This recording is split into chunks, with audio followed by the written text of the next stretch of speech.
The Psychology of Manipulation, Carl Jung's Hidden Truth About Human Nature. Carl Jung spent 40 years sitting across from the most broken, most dangerous, and most self-deceived human beings of his era, and he arrived at a conclusion so uncomfortable that most people instinctively reject it the first time they hear it. The conclusion was this: manipulation is not a deviant behavior. It is a default one. Not in the dramatic, calculated sense most people imagine when they hear that word. Not the cold, scheming villain of a film. But in a quieter, more pervasive sense, the constant, largely unconscious process by which human beings manage each other's perceptions, shape each other's behavior, and pursue their needs through indirect means because direct means feel too dangerous, too vulnerable, too exposed. Jung called the hidden mechanism behind this the shadow, the repository of everything a person cannot consciously accept about themselves.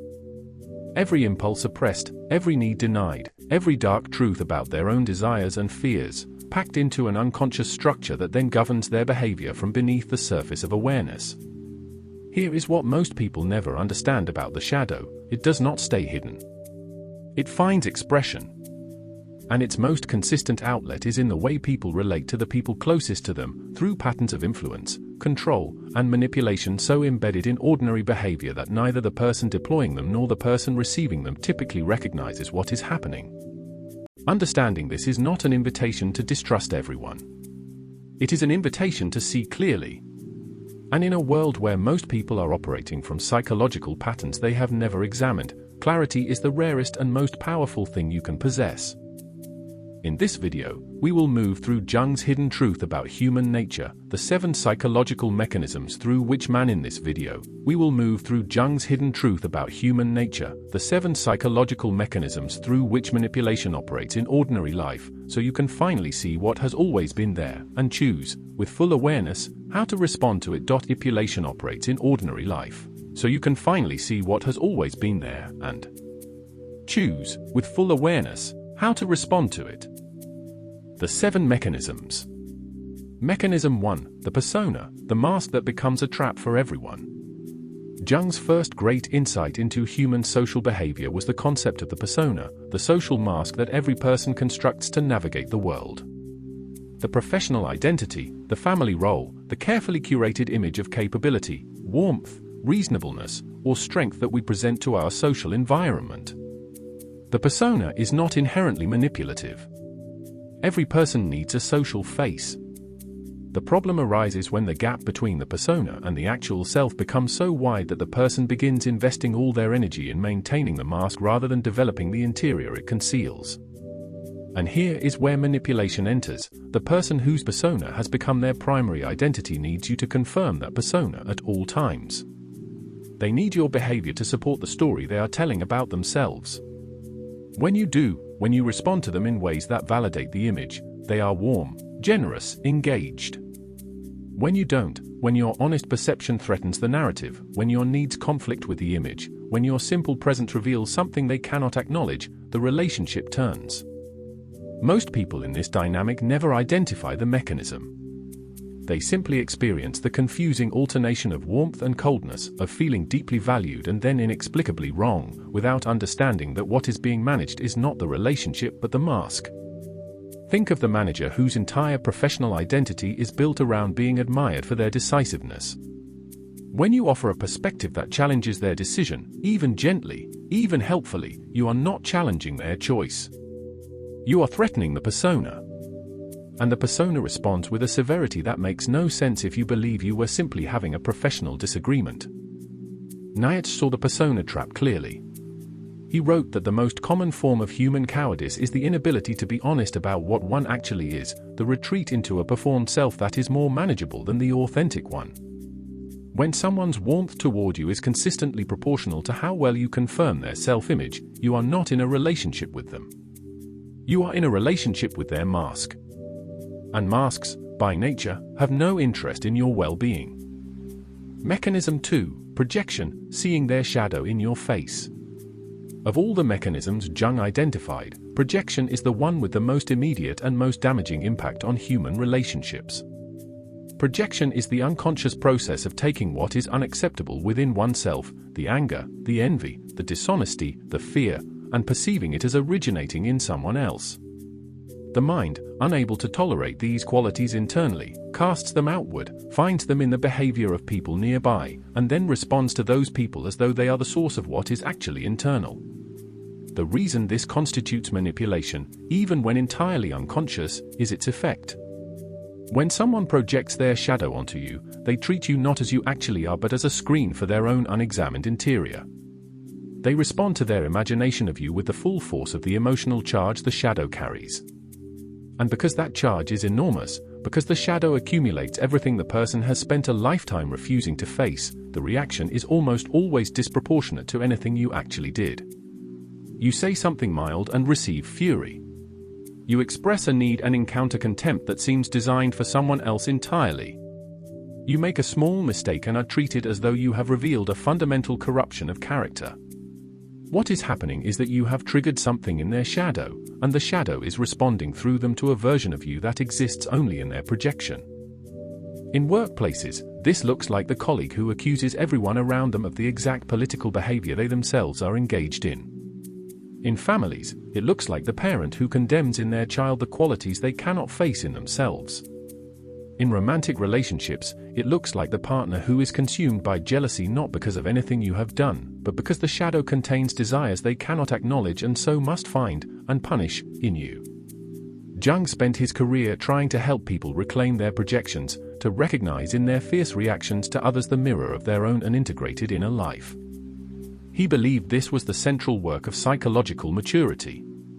And he believed it was work that almost no one voluntarily undertook, because seeing your own shadow is one of the most uncomfortable things a human being can do. When someone's reaction to you is wildly out of proportion to what actually happened, stop asking what you did wrong. Start asking what you reminded them of. The answer lives in them, not in you. Mechanism 3: Emotional coercion through vulnerability performance. This mechanism is among the most difficult to name, because it operates through what appears to be the most genuine human experience: pain. The person who deploys this mechanism shares their suffering strategically. Not consciously, in most cases. But the suffering they share, the vulnerability they reveal, the wound they expose, consistently appears at moments that serve to redirect, deflect, or control the dynamics of a relationship. You raise a concern. Suddenly, they are overwhelmed by their own distress and the conversation becomes about their pain rather than your concern. You begin to pull away from a dynamic that is costing you. Suddenly, a vulnerability surfaces that makes pulling away feel like abandonment. You achieve something. Suddenly, their struggles become more visible, more urgent, more requiring of your attention and energy. Most people, encountering this pattern, feel confused rather than manipulated, because the pain being expressed is often real. This is not performance in the theatrical sense. The person is genuinely distressed. But distress, in the hands of someone who has learned unconsciously that vulnerability produces control, becomes a mechanism rather than an honest communication. Schopenhauer wrote that the will expresses itself through whatever channels are available to it. For a person who has learned that their needs are only met when they are in crisis, who was attended to as a child only when suffering was visible, the will finds crisis as its most reliable pathway to connection and to getting what it needs. The manipulation is not the pain. It is the deployment of pain as leverage. Marcus Aurelius was blunt about the distinction between genuine need and performed need. Observe what consistently follows the vulnerability. If the vulnerability always appears at the moments that most benefit the person expressing it, it is worth asking whether the expression is as involuntary as it appears. Compassion does not require you to be controlled. You can hold someone's pain with genuine care and still notice the pattern of when that pain appears. Both can be true simultaneously. Mechanism 4: Identity replacement. Who were you before? This is the slowest mechanism on this list. The one that takes months or years to accomplish. And often the one whose effects are most difficult to reverse. Identity replacement is the gradual process by which a person's sense of self is quietly restructured around the needs, values, and worldview of the person influencing them. It does not happen through obvious instruction. It happens through accumulation of subtle corrections, of consistent signals about which version of you is welcome and which is not, of the slow reorientation of your attention, your ambitions, and your self-perception toward an image that serves the influencer's needs. By the time most people recognize this has happened, they cannot clearly remember who they were before it began. They have absorbed so many of the influencer's preferences, so many of their judgments, so many of their definitions of what is admirable and what is shameful, that their sense of self feels like their own even though it was largely assembled by someone else. This happens in cults, which is why we recognize it there. But it also happens in long-term relationships, in families, in intense professional dynamics, in any environment where one person has significantly more psychological authority than another and uses that authority, consciously or not, to shape rather than support the other's development. Jung called the authentic center of the self, distinguished from the ego by its deeper, more stable, more genuinely individual nature. And he believed that the erosion of the self, through the slow replacement of genuine identity with an externally imposed one, was among the most serious psychological injuries a person could sustain. The recovery requires what Jung called individuation, the painful, necessary process of separating what is genuinely yours from what was placed in you by someone else. Asking about each belief, each preference, each judgment you hold, is this mine? Or did I absorb this from someone whose approval I needed? The question, who was I before this relationship, is not nostalgic. It is diagnostic. The distance between your answer and who you are now is the measure of how much of yourself has been quietly replaced. Mechanism 5, the obligation web, generosity as architecture. Every genuine act of generosity contains within it a seed of obligation. This is not a corruption of generosity, it is a feature of human social reciprocity, present in every culture and every era. We give, we receive, we feel the natural pull toward returning what we have been given. This is not manipulation.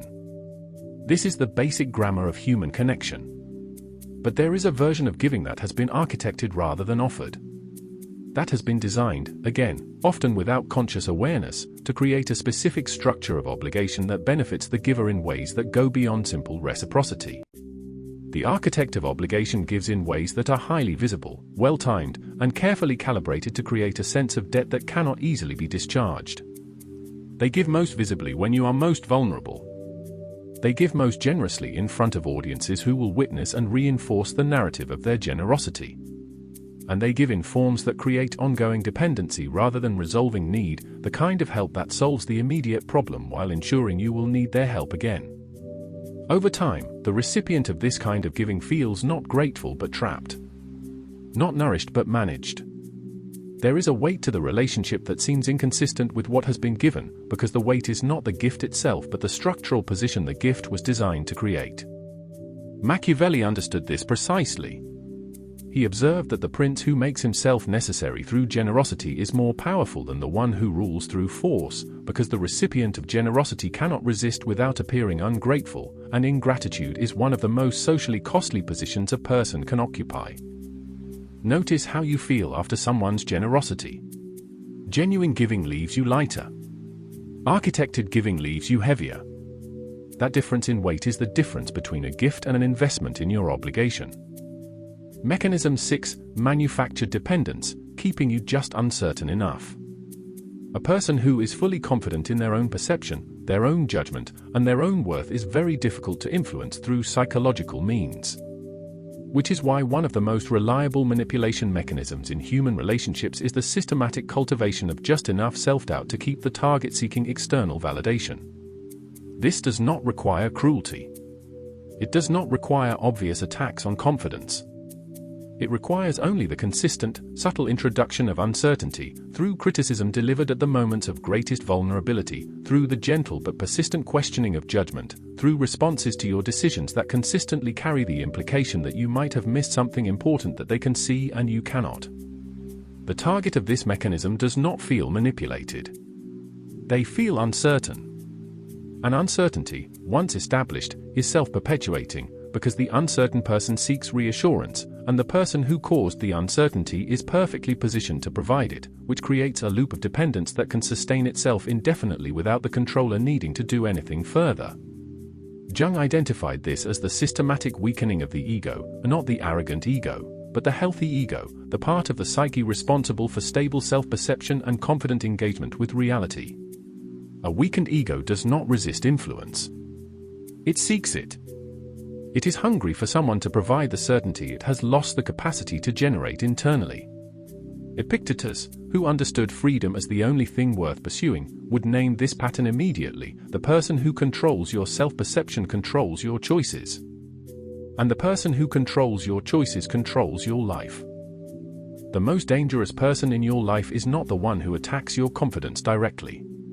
It is the one who, quietly and consistently, keeps you just uncertain enough to need them. Mechanism 7, weaponized empathy, when being understood becomes a liability. The final mechanism is the one most likely to target the most emotionally intelligent, most self-aware, most compassionate people, which is precisely what makes it so important to name. There is a type of person who listens extraordinarily well, who reflects back your experience with unusual accuracy, who seems to understand you at a depth that feels rare and precious, that makes you feel genuinely seen in a way you may never have experienced before. And in the hands of someone who is psychologically healthy and genuinely caring, this capacity is one of the most beautiful things a human relationship can offer. But in the hands of someone who is operating from shadow, from unmet needs and unconscious fear, this same capacity becomes a collection mechanism.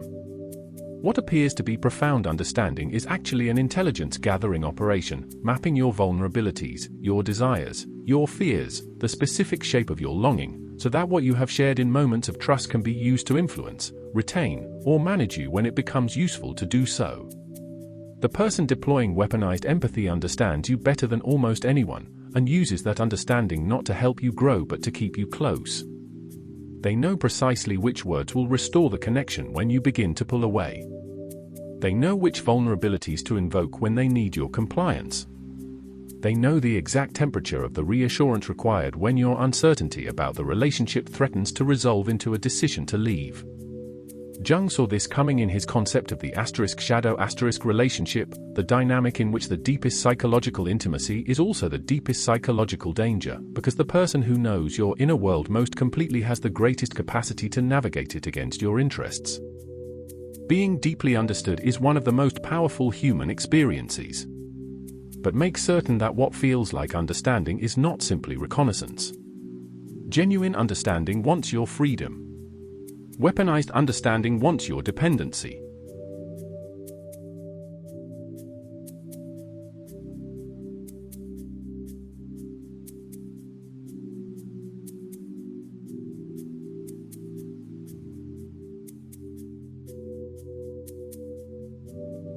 The psychology behind this. The 7 mechanisms in this video share a single psychological root, the unmet need that has never found a direct, honest, sustainable path to fulfillment. Jung believed, and decades of clinical observation confirmed, that psychological dysfunction is not a failure of character. It is the predictable consequence of a self that was shaped by an environment that made honest need expression too costly. The child who learned that anger was punished develops indirect channels for anger. The person who learned that vulnerability produced abandonment develops structures to avoid the exposure that vulnerability requires.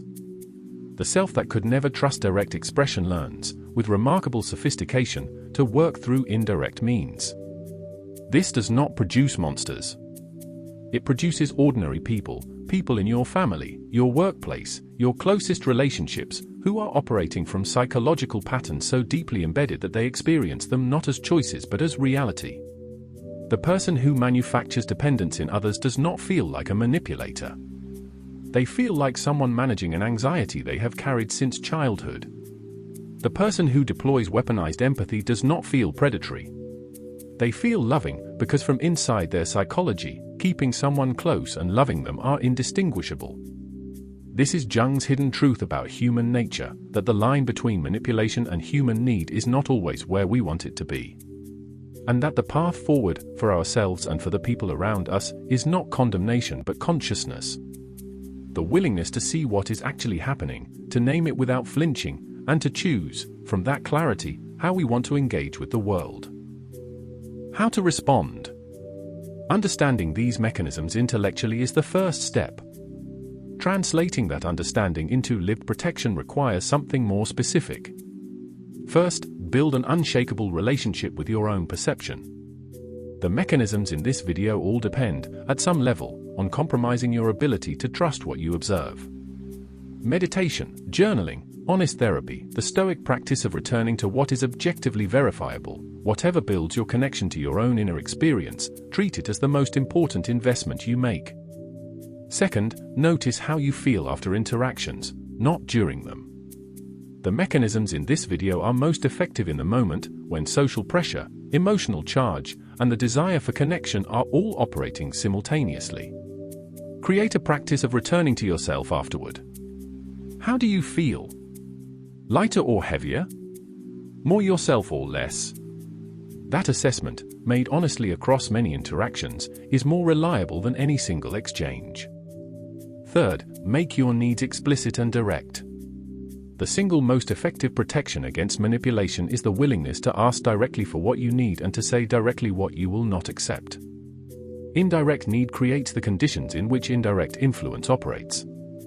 Clarity about your own requirements removes the ambiguity that most of these mechanisms depend on. Fourth, diversify your sources of validation.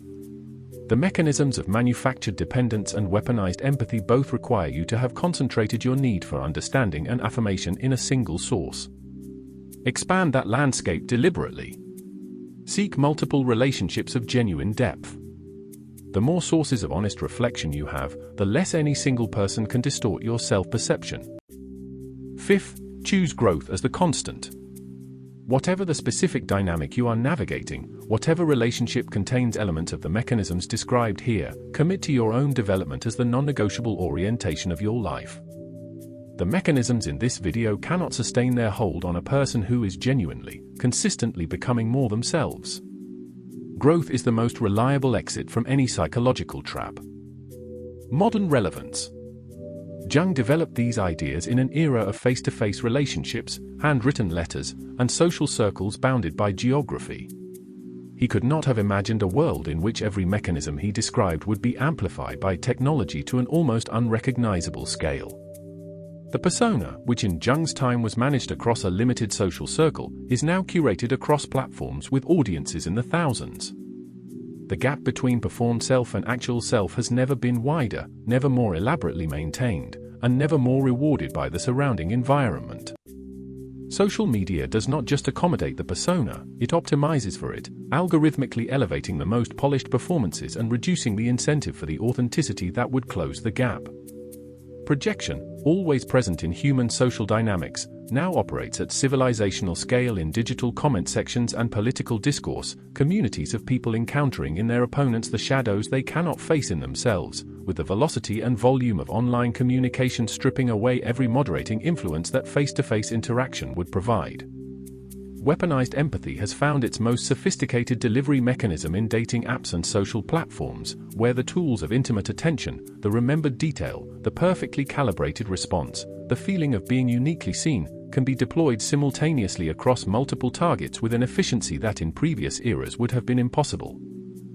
And the attention economy itself is, structurally, a manipulation engine, designed by some of the most intelligent engineers of our era to exploit precisely the psychological vulnerabilities Jung spent his career mapping.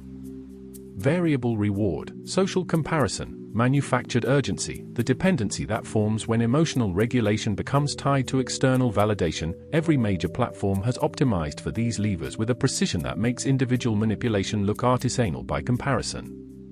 In this environment, Jungian consciousness, the commitment to seeing what is actually operating beneath the surface, in yourself and in the systems around you, is not a philosophical luxury.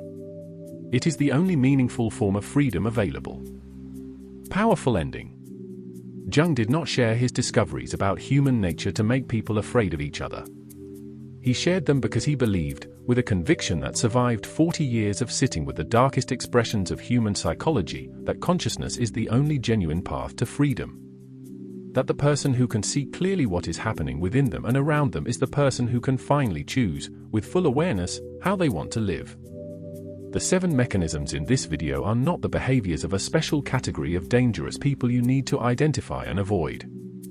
They are the behaviors of human beings operating from unexamined psychology, from the shadows that form when needs are not met, when honesty is too costly, when the self learns to work through indirect means because direct ones were never safe. Some of those people are in your life. Some of them are people you love. And some of those mechanisms, if you are willing to be genuinely honest, may be operating in you. That is not an accusation. It is an invitation. Jung believed that the examined life was not simply better than the unexamined one, it was the only life that was genuinely free.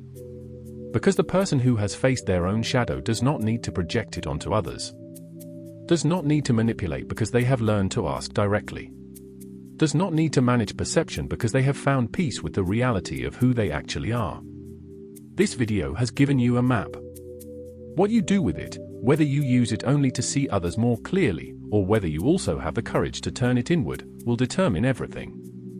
Marcus Aurelius wrote, in the private pages he never intended to publish, very little is needed to make a happy life, it is all within yourself, in your way of thinking.